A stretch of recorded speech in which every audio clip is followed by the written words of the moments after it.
Questions for Kyrie? Back right on 3. Kyrie, Davide Chinellato, Gazzetta Italy. Here, down here. What is the thing you're most disappointed about of this game one? It's no time to be disappointed. I think that just thinking about the next game, things that we can correct going forward. They capitalized a lot on our mistakes. A lot of transition, easy baskets that we can't allow going into game 2.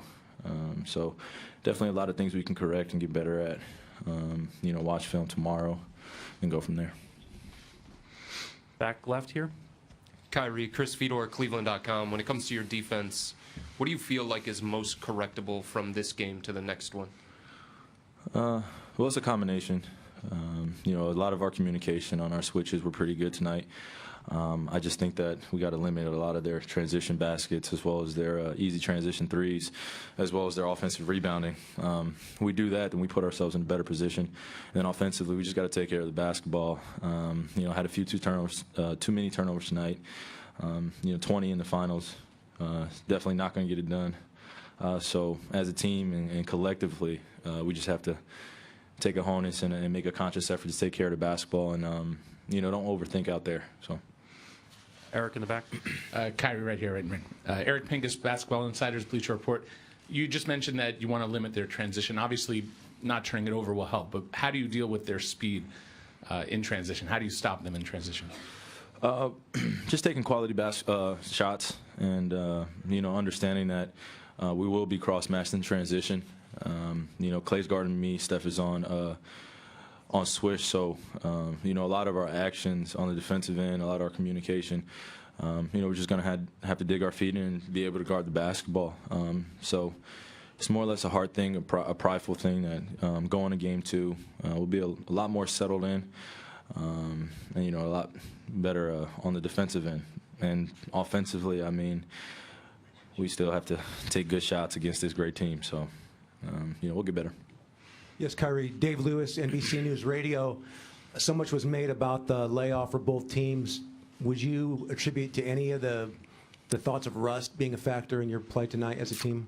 Well, there's no way you can simulate the Warriors' offense. So when you come out here and no matter how greatly prepared you are, going against them and being in the game is totally different. So we're glad that we got game 1 out of the way, and to have this type of game and have an effort that we put forth, there's definitely some things that are correctable. So, just go forward, continue to have a mindset that, the goal at hand, which we want to accomplish, is going to be definitely a tough one. So, game 1 of the series is done, and, now we move on to game 2.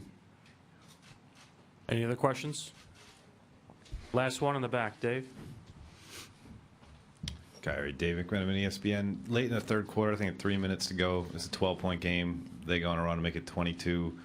Did it feel like a 12-point game, if that makes any sense? Like, did you feel like you were gaining? And again, I know turnovers contributed to that, but, did you feel a shift there, I guess? Well, the shift came in the first about 2 minutes and 30 seconds after halftime. That's something that we have to limit going forward, especially when it's an 8-point game. We've done a good job of limiting them to certain things going into halftime. Had a few too many mistakes, and then coming out of halftime, they just jump on us. And great teams do that. So they came out. KD hits a big 3, Steph hits a big 3, and then they go on a run, and it goes from 8 to 16 in a matter of literally a 2-minute span. So when you're playing against a dangerous team like we are playing, the Warriors, and they have great pieces, just got to stay disciplined, understand that every possession, is all out, and we'll be fine. Thank you, Kyrie. Yep.